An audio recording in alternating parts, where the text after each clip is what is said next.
Awesome. All right. Welcome to the Sober Heathen podcast. I'm Scott. I'm the Sober Heathen. Finally getting back in the swing of things. This is the second podcast in a couple of weeks.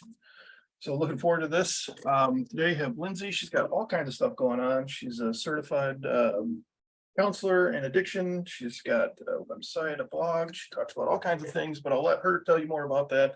Lindsay, welcome to the podcast. Thanks for coming today. Thanks. I don't even know how to sum it up. I guess I have been working in treatment for the past 10 years. When I had a year sober, I got into it because the rehab I got sober at said, hey, we'll give you a job. We'll pay you like $100 a week. You live here, swear to God. And then I had to get my license. So they helped me with that. So it was like starting from zero with that. And that was rough, but so that's how it started. And I lived with all the clients for a couple of years and learned stuff in the office, and meanwhile trying to stay sober and everything like that. And it's really hard in the job. I didn't expect it. I thought it would be much easier, so I think there's some pros and cons, but yeah. So I'm not going to tell my whole story right now in this second, but yeah, so past 10 years I've been working in treatment. I just recently got the certified addiction counselor through Florida Certification Board. And that was huge for me, because I had to go through all this process of taking DCF, the Department of Children and Families, to court. And it took a really long time. Yeah. So yeah. Yeah, that's kind of the trajectory I want my life to be on. What's try to hone you in on a little more, what's a long time? We talking like 4 years, 6 years? Well, to get this certification, you have to have a supervisor with a certain certification or degree while working in the treatment center and being a counselor. So like your counselor intern, right on. Gotcha. So I had to do that. I had to have 5 years worth of that. So then they sign off on that. And then I have to have the boss, like the supervisor, not just the therapeutic one, sign off that I actually work there and I'm not lying. Right. And I had to write all these things. But what really held me up is the background check. I had my certified behavioral health technician certification first since 2015. That says you worked in treatment for a year and you can be a tech and be around clients and be supportive and with behavioral health, mental health, substance abuse. So that's where I started, and then I just kept building on. But the background check really got me. I got past it in 2015, but then they redid it to where the level 2 background check, and it had been 10 plus years since I have any charges. So it was crazy. I got denied and I didn't expect that. Yeah. It was right on Christmas. It was Christmas Eve or something. I was so upset. Yeah. After spending a long time, you have to get all your arrests, explain everything, how I'm rehabbed and I'm a good person now. That's funny. It's funny because we tell people in treatment that you're not bad people, but then this comes up and you have to explain how you're not a bad person. It's it's a disease, you're not a bad person, but everybody looks at you like you're a bad person. So I'm sure that I literally that as a defense when I represented myself, of course, because I'm genius. You know how we are. Sure. Well, I couldn't really afford one, but so I tried to figure out what to do. And one of my arguments was aren't isn't our job, like, especially just like being in recovery, like to encourage people you can change? Like this is like starting off with a bad precedent. Like if you if you're saying like Yeah. then what are we doing? Then like there's no point. So No, it wouldn't, I mean, yeah, I agree with you 100%. Like, I think it might not be a good idea for me to go in front of people like this, because it's like, yes, let's take somebody who had no issues with addiction whatsoever and doesn't have that side of it and just hand them a certificate. Not saying they can't do a good job. I'm not saying that. I had a counselor that was pretty good in my last treatment. He has no, I mean, he was in the military and got the shit blown out of him. You know what I mean? So yeah. he has experience with trauma, but I think the people that you want are the people that have won this battle, right? That's the way I look at it. I have I've had experience with people working with me, that therapists or just other recovery roles that are not in recovery, and maybe their family member suffered with it, and so they're close to it in that aspect. But I always tell them, like, don't feel weird about asking me a question, because like there's going to be weird questions that they're going to have with a client, like not know, there's just little things that like we know, like you can look at someone and I know instantly if they're messed up, and just things like that. And I'm like, don't feel weird. You're not, it's different. A lot of the clients don't want to give them a chance. And so I just, try to say, keep an open mind and this and that, but it's really hard. I don't know how. It's just like I don't understand like sex addiction or gambling. I couldn't go help someone with that. I had client with gambling addiction. He couldn't be my client. Yeah. I couldn't do it. So, I have no idea. Like, No, I totally get it. Like, I find myself, I'm not as far along as you are. I'm coming up 10 months and 9 days, but I am working at a treatment center as not a peer recovery coach because I don't have the 2 years. Somehow I got the training. You're supposed to have 2 years of sobriety to even get the certification, but I did it. I didn't lie, but I got it. So you got it though? That's awesome. yeah, I got it. So I'm working as a peer associate, so it's like a level down. I don't know about you, but for me, I can't keep my mouth shut about it. Like what I've been through, like I just had I'm technically still on, not technically, I am on probation. So I had an ankle monitor up for the first 9 months, and but the lady who hired me, she kind of came up because I needed a day off to go 2 hours up north to get it off. And she's like, how did that go? And it's like, you don't need to whisper, I got 4 OWIs. I've been trying this recovery thing for years. It's finally sticking. I wear it on my sleeve and I don't give a damn, I don't know. It's got to be different in the counselor scenario. Yeah. You got to be a little more. Yeah, at first, so the first treatment center I worked at was the one I got sober at. And I'm still like really good friends with the owners to this day, but they helped me get my license, and I had a breathalyzer in my car. And so I'm around clients to AA meetings and blowing in it. And That is awesome. it was so crazy. And talk about like I was humiliated. Like, oh, and he's like, the owner is like, Lindsay, this is good for you to show them what could happen. And I'm like, oh, hope. Yes. Sorry, I didn't mean to cut you off. It's just exciting. No, it was crazy. So then I had to, like, I think like a year or something with it on, and I went through hell trying to get that. The DUIs get you, man. Like, get you real bad. So that was taken care of. But so as I progressed, and I go to school for it too. I don't know if I don't really broadcast all of this stuff that I do, but Sure.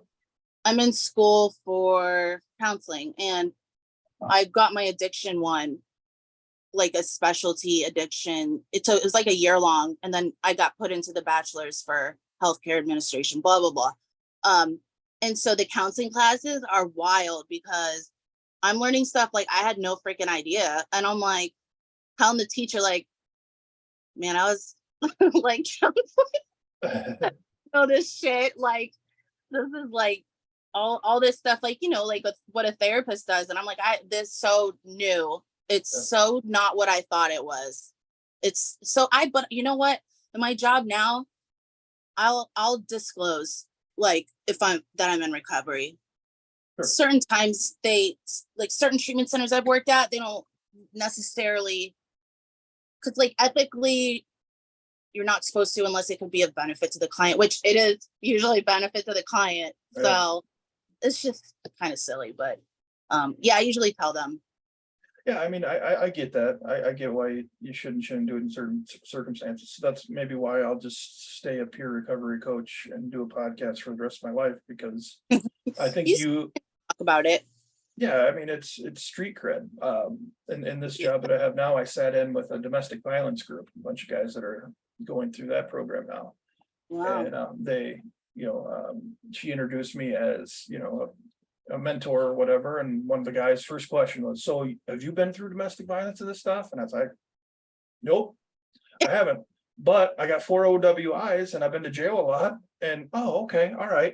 So Exactly. you've been through it. You've been through these things. You know what it's like to have courts up your ass. So I had to do the domestic battery course. I had to do it like twice. oh well, The abuser. It's not funny at all. It's terrible. well, you got to Like, laugh about some things at some point. You know what I mean? Like, because yeah. it's in the past. You know what I mean? Yeah. No, I laugh because it's so crazy to say that out loud, because like I forget these things. I forget a lot of stuff that happened. It's kind of like a big fog. Is it like that for you? Absolutely, absolutely. I have to be reminded by it by Yeah. my circle sometimes. And it's like, oh, damn it. I forgot all about that, and but Yeah. it's part of the disease, right? Like it wants you to Yeah. forget those things so it Oh, can yeah. sneak back in.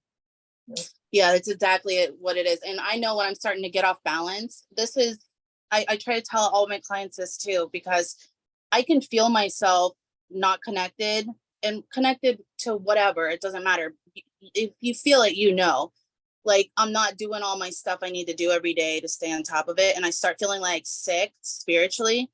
Mhm. And it's kind of like danger zone, dude. Like I can go, it's kind of like when you're dry drunk or whatever. Like I went like a year or two like that, because like I was just so angry when I came back from a relapse, and I was just an asshole for like a year, and like a dry drunk. And so I don't ever want to feel like that again. That shit sucks. Dude, you talk about connection and the spirituality of like the AAs will say of the program, and I totally get it. Mhm. I love AA, but it's not my life. Right. I'm going through that now, and the fact that you just said that, it makes it really hard to believe that there isn't something working, behind the scenes. The what's the word I'm looking for? The secular part of me wants to say, it's just all happen chance, but I yesterday was a shit show. I ruined like a family thing for some people that are very important to me, and not really ruined it, but Oh, I wasn't present. You're exactly what you were just talking about, and that's the only reason why I'm bringing it up, because this yeah. podcast is about you. But I'm bringing it up because you just mentioned it. I didn't want to talk to anybody because I knew nobody was judging me, because everybody's being super nice. I know these people, I've known them for years, but I felt like they were anyway. I couldn't get out of my own mind. And then, meeting people that I haven't met before, I didn't know how to act. So I sat in the car, I sat away from everybody, and it made it just really awkward, especially, for the one person I care about the most. She's like, didn't know what to do. She felt bad that I was sitting in the car, sitting away. You know what I mean? Like, it was a shit Do you show yesterday. want that, or what Yeah. do you know? Did it trigger you? What's that? Did something like trigger you to feel that way? You think? It's just my anxiety. I think Yeah. before alcohol, that's how I acted from like as long as I can remember up until 21, when I just discovered alcohol. That's how I acted. I was just really awkward until I really got to know people. Me too. I Yeah, I know that feeling. yeah. And so Like, alcohol changed that for me. So, that was my go-to. Oh, family event, we're going to the beach. All right. I slam a half pint or two, and you know what? I'm uh I'm going to be good to go. And it was never an issue with alcohol, but here we are again. So this morning, I'll get to my point. You talk about spirituality. So this morning, I wear an oath ring, for the Norse stuff. I found a connection a little bit to that stuff. I wear a necklace to symbolize things. I have crystals in the window, I took it all down this morning. That's how spiritually uh far I've fallen. Like I just took it all down. I'm like, I'm not doing this anymore. And so I'm really glad that we got to talk about this, you know what I mean? Because it can Yeah, happen. So so I'll share some more personal stuff about that is when I went to treatment and I see like I am very hesitant. I haven't really shared this much on social media because I don't know, maybe I'm just scared of what people think. Imagine that. But I went to treatment and they made us go to AA, and the owners of the treatment center, that's how they got sober, in AA. So it's just what they know. And like, so I start going. I was like so freaked out at first being around, just like talking to people. I'd have like panic attacks. And then I got obsessed with AA. My ego though, it was like I'm gonna learn everything. Like I'm gonna know the book. I'm gonna like do this, do that. And like I eventually, drank again after 4 years. But like AA was my thing. And then it's weird because when I wanted to like not go as much, especially with my son, I didn't have time. And then with my job, and I'd be so scared to like be honest about it to people because they're like, you're gonna relapse, and like you can't trust yourself. And so that freaked me out. Yeah. And like I haven't been back because of that. I go with clients, but like it really messed me up to where I'm like, and I'm not saying that's AA as a whole, but just the people, like, and that was like all my friends, like my whole life. Like I went to 2 things a day for like a year, but then it just like, and I didn't have the spirituality. I didn't have, I don't know. I didn't never religious, didn't even know what God was. I didn't like that. So my spirituality was like good. If I do good things, like I'm going to be okay. Like if I stay sober, like I'm going to be able to handle anything. It's just like my faith. And it sounds silly, but it's just like good values. Like if I do the right, because I don't know about like God, and it doesn't make sense to me. And so like I get it, like a connection and love and things like that. I get that.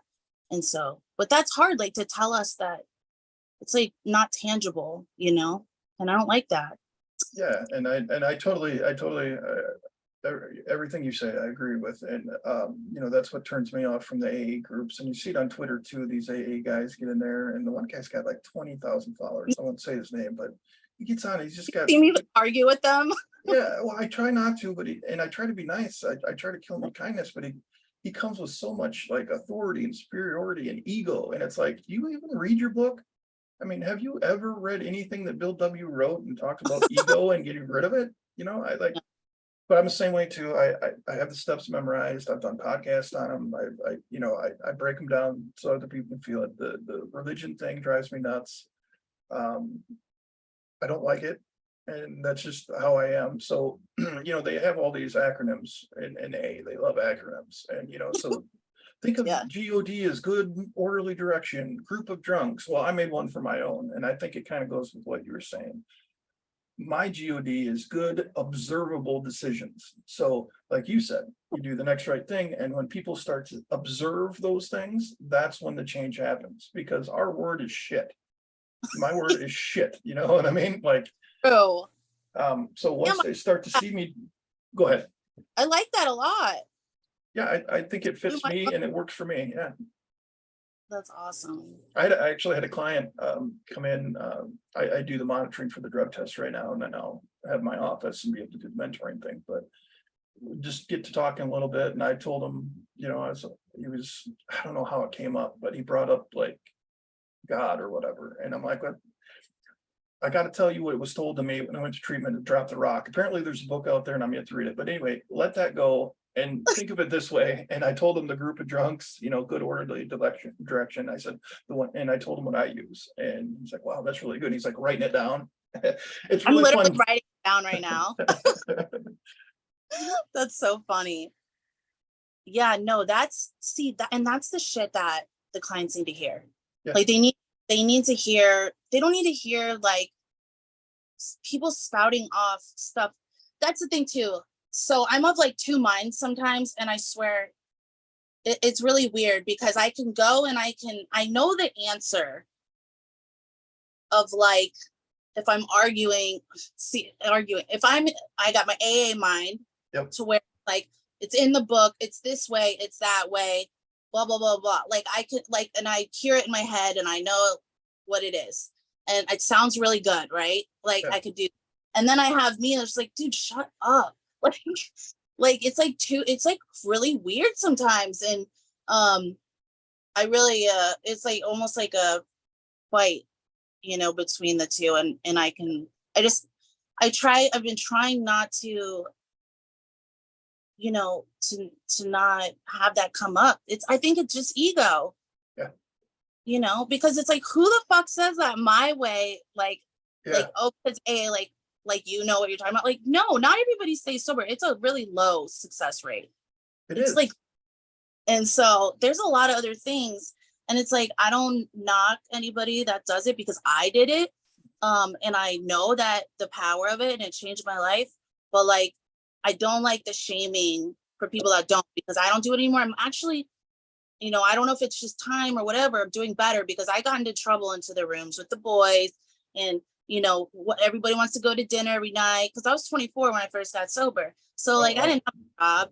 Like I was going to get a job like until I had like a year sober. So my whole job was like, my whole thing was just stay sober. And I dicked around every day, like meetings and like, oh, we're going to get dressed up and go to a meeting, like all that stupid shit.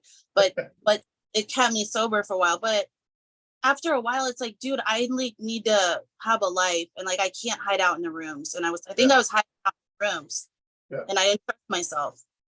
Yeah, but I think you did what you needed to do for that first year. And that's the break I'm trying to give myself is, I'm all kinds of fucked up still, because of my choices and the things I'm dealing with. And I'm taking what I need from AA and leaving the rest, right? That's another thing that you hear in there. So I realize everybody says a year. So I know what happened when I hit 6 months. 6 months and 1 day, I was a train wreck. 6 months and 1 day. 6 months, I was flying high. I was like, I did it. I finally hit 6 months.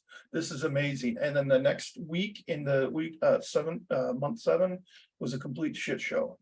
And so I'm doing everything that I can to not let that happen at a year, because that's like the target now. It's right around the corner.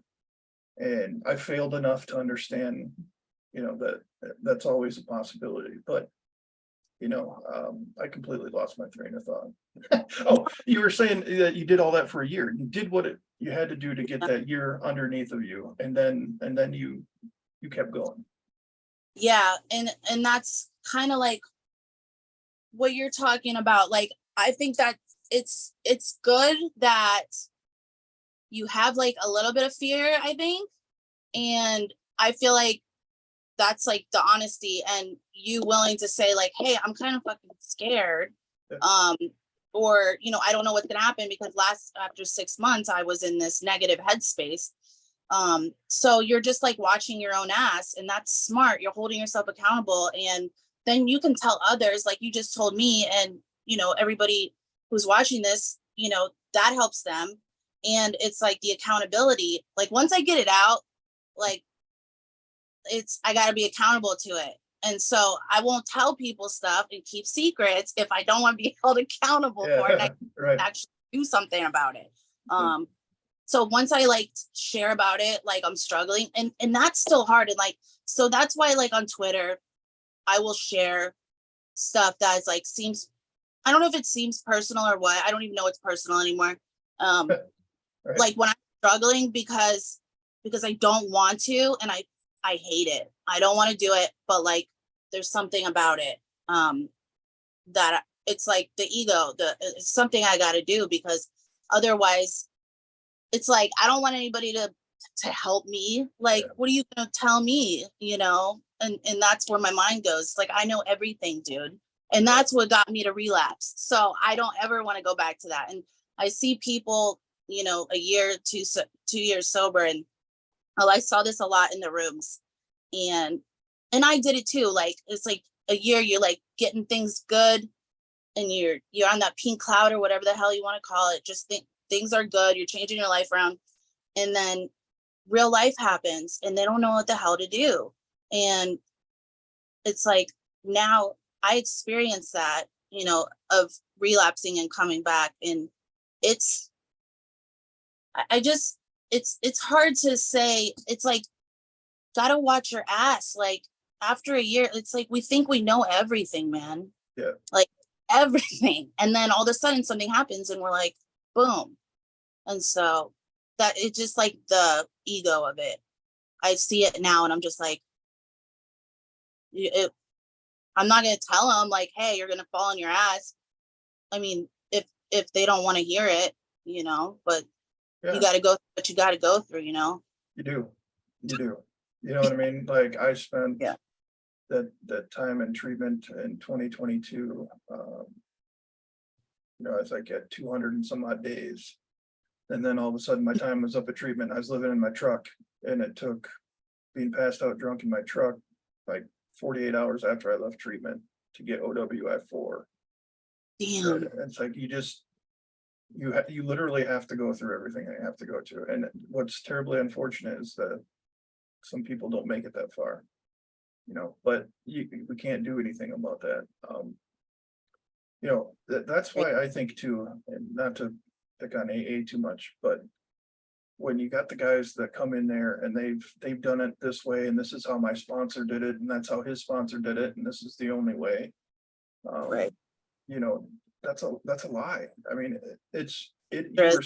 you were supremely lucky if that's, first of all, 100% true, that you did it exactly like your sponsor. That you're completely fortunate, because not everybody is going to get into AA. And like you said, the success rate has dropped. I think that's twofold. I think it's one, it hasn't grown enough in all aspects.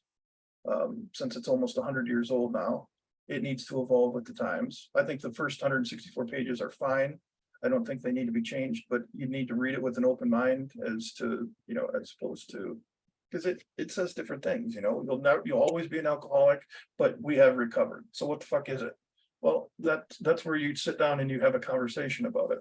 And I think the other reason my AA struggles a lot too is because the courts just throw people in there that don't want to be there, and so that ruins it for everybody. So I think it's twofold. That's my little sticking up for AA a bit. No, but you brought up a good point. The recovered is in the big book, and like, the semantics, and we could go all day about it, like the recovering and recovered, but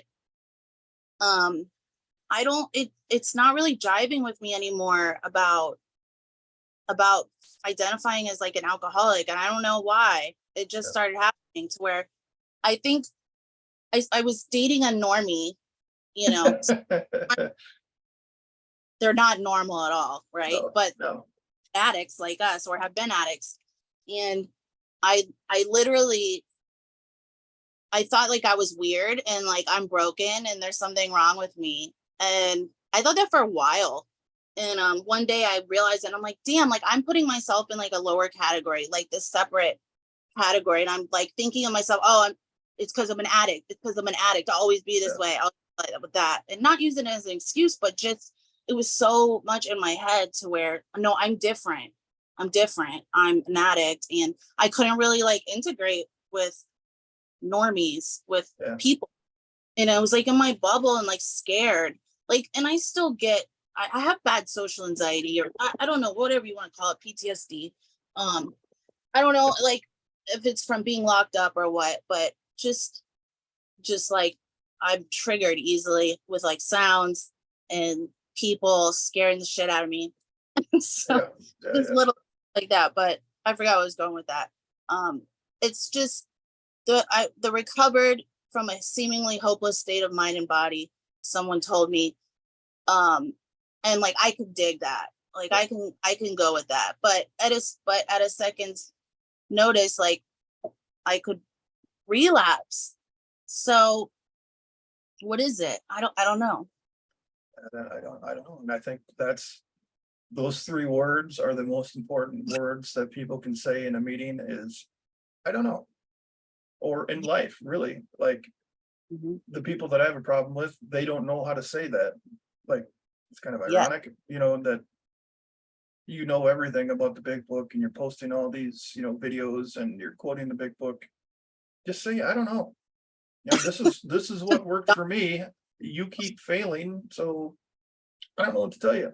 I just wish you the best. I mean, Exactly. yeah. Exactly. What?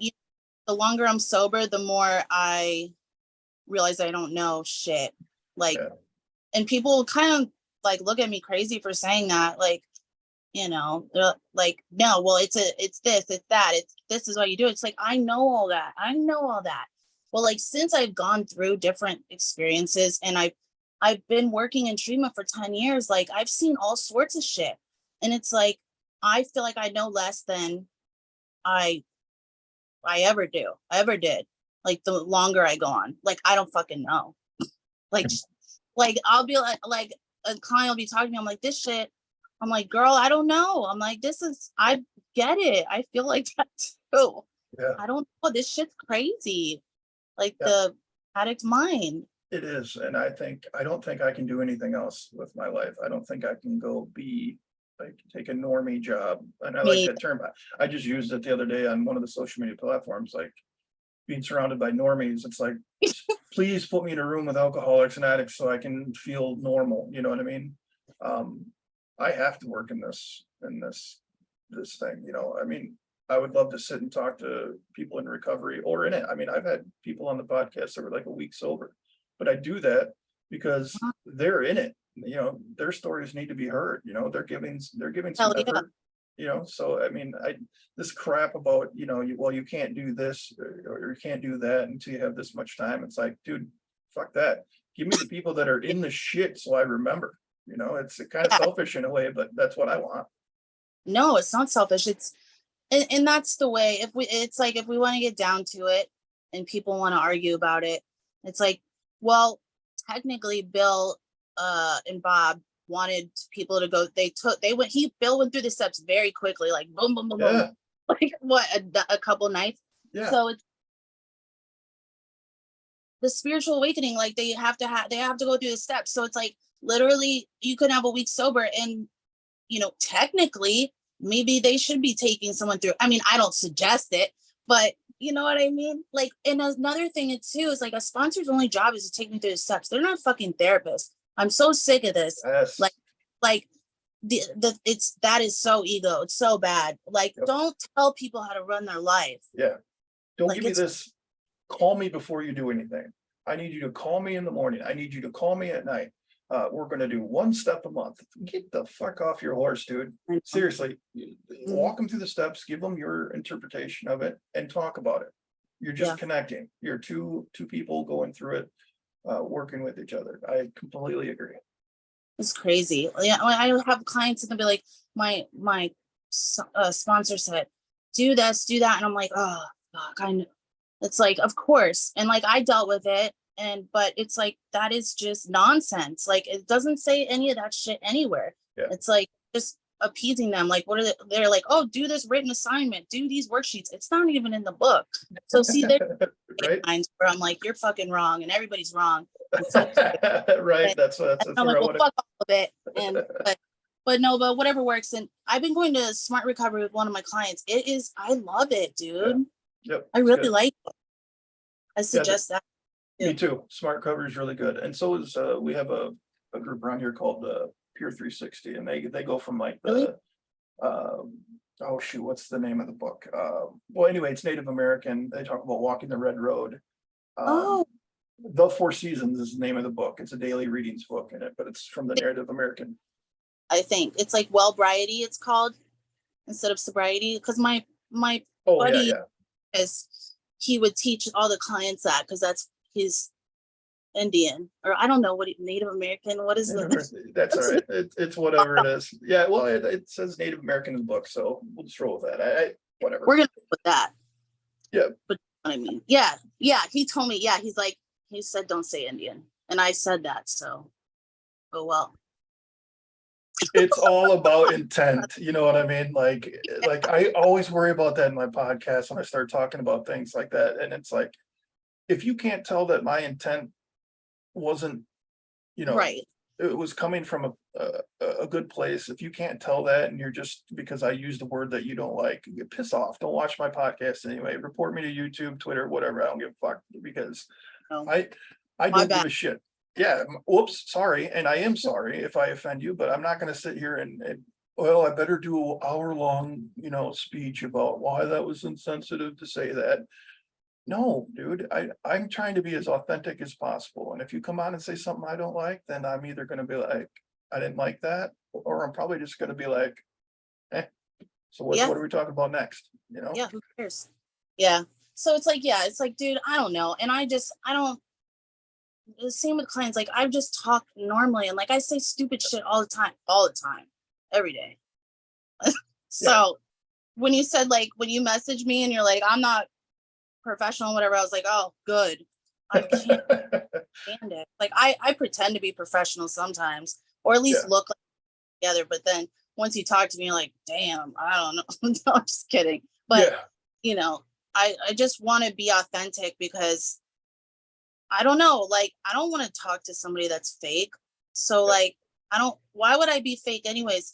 It's like, either, you know, look, oh, my phone. Sorry. It's like, just let me do what I do and be myself, and like, the truth will be the truth, and like, fuck everything else. yeah, I've never liked that, like, that happened in my marriage. Like, I married somebody that I thought was this person, and then got married, it was a completely different person, it was an act the entire I'm time. So I like, just be authentic, dude, just, yeah, and so I'm not gonna change, I'm not, I know with HIPAA laws and stuff, when you start getting into stuff, you have to, you can't share certain things, I get that, those are rules, that's not, I can still be authentic and talk about myself, but, exactly. like, yeah, dude, I know it sucks to pee in front of a dude and a bunch of mirrors, but I don't enjoy watching you pee either. So just Exactly. relax. I acknowledge that that was real, the thing that you pulled out. So now I'm going to look over here and let you do your business. You know what I mean? Oh, shit. Jesus. I would And do the test for guys too. Like, not, I mean, we didn't watch them, what? but you know, we just had to, like, they just had to go in one of the Sure. bathrooms. But yeah, and I'd be like, bring your pee. Like, just so crazy. I just, like, so ridiculous. My friend would call me the pee queen. Oh, that's good. That's good. Isn't that terrible? Well, they call it on our sheets that we send to the lab, they're called donations. So Oh, I we always tell the, yeah, so I tell the guys, like, all right, I'll take your donation in my office, and then walk into the bathroom. So, and then I'll make it really awkward, and I'll be like, you guys like what I've done in here? My decor, I got the little air freshener. I just tried to break the ice a little bit, because, I know all too well how shitty this is. So, and what my favorite thing to tell them is, like, "Oh, I got 6 more months of this shit." And it's like, yeah, but the good news is, dude, it doesn't have to be permanent. Like, and then I give them a little snip of my story, and it's like, well, okay, you're not even 10 months sober and you're doing this already, hell yeah, you are. so I mean, it's possible, man. So Yeah. Yeah, and that keeps us sober. Like, I people always laugh when I say this. I don't know why, but I would say, like, I don't want to help anybody. Like, that's not my nature. I don't want to. And don't bother me, don't call me. Like, I literally hate it. But it's like, dude, I have to stay sober. Like, and that's why, people say, oh, well, it doesn't count because you're getting paid for it. No, I do my own stuff outside of it too, that I want to do. I do what I want to do. If I want to help, you know, yeah, um, in separate ways, but I just do the best I can, man. Like, yeah, I you don't know. can. That's As all long, that anybody needs to know to do, is the best you can. yeah. Yeah, that's literally it too. It's like, this shit is not, like, pretty sometimes. Like, I was literally crying all day the other day. I'm like, dude, I shouldn't be like this Yeah, triggered for, like, being sober this long and whatever. And I'm just like, dude, stop. Don't say that to yourself. You don't say you should feel that way and this and that. It's like, emotions are hard. yeah, I don't like them. I yeah, still don't. yeah. Is what. Yeah, and one thing I learned in treatment too, it's like, would you let another human being talk to you the way that you talk to yourself? And when you start imagining it coming from a different source, you're like, fuck no, let's slap that fucker, or you know what I mean? But here we are beating the living hell out of ourselves. I mean, I did it this morning, like I got up and I'm like, got a podcast today with Lindsay. It's like I'm beating myself up for the way I acted yesterday. And What? it's like, I'm What'd just, you do? it's just, It's the family thing. yeah, just being the distant thing and just beating Yeah. the hell out of myself. And then now, like, I feel completely better because I'm doing something for me and other people. Exactly. And, so I don't know. Yeah. Talking to another alcoholic too. It's like, I don't want to do it. I don't want to talk to people. I'm not social, but like I have to, and then I feel so much better afterwards. And I'm like, oh, Yeah, and that's why I like Twitter, because I can get on and I can see a bunch of people going through it in the community. And I can hit the heart and then a quick retweet, and then that's it. Like, if Yep. I'm not in the mood to sit and give encouraging words, I can spread their message to somebody else, and then I feel better. There doesn't have to be a long drawn out thing. So I hope Twitter doesn't change because I really like the way it's going. So. yeah. I really hope that I could like tweet today. Like I gotta get on there. It's so addictive. It is, but I think it's in a good way because it's, Yeah. I'm okay with it. Yeah, It's it's a good addiction. It's like you can't go to too many meetings, I don't think, unless you're ignoring your real life, but. Like I can't be perfect. Yeah. Well, we didn't really get into your story, but I think that's okay. I think it was a great discussion. I mean, you have great views on things. I think that you have, you're in a career that a lot of people, I know when I was in treatment, every dude in there was going to start a sober living house. They were going to become a counselor and they're going to do all these things. And I think we're one of the two people that are actually moving in that direction. You are already in that direction. And I think that's really cool. You got great energy about you. You got a Van Gogh painting on your wall. You got cool shit going on, man. I really appreciate you, Lindsay, for coming on. Yeah, thank you. Anytime. I love to talk about myself. Right. Well, I think we need to do it again and dive into your story, share your experience, strength, and hope. I would just keep talking. Like, I have to watch the clock because one time I did a podcast like an hour and a half long, and it was because I was enjoying the conversation, but I didn't think about the listeners. You know what I mean? Like, Jesus Christ, shut up, like keep it. So I try to keep it around 40-45 minutes. So thank you so much for doing this. And go ahead and plug your website or whatever you got going on that you'd like to. My Twitter, when it gets back up, I think it's L. What is it? I can help you. I got it right here. It is at L_. VILLANDRY. Right on. And you can check it out. Pretty bad, but yeah.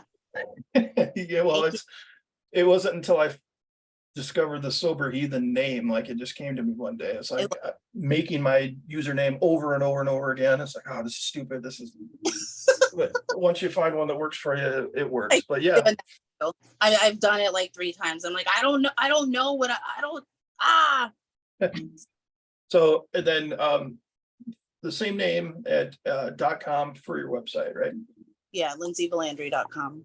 Yeah, so check that out. If you don't, I know a lot of people that don't do Twitter. So if you want to check it out, she's got all kinds of topics on there, from addiction to narcissism. And we can check that out and support all the hard work Lindsay's doing. So thank you so much. We'll get together and maybe in a, I don't know what I'm going to do for when I hit my year. I think it would be cool to have a bunch of guests that have been on to come on and just talk about where everybody, that's how I'd like to celebrate it. So I think you'd be a great one to do that. So that's badass. That'll be awesome. Yeah, well, I wish you all the best and take care. Thanks. And Talk to you. Yeah, talk soon. Bye-bye.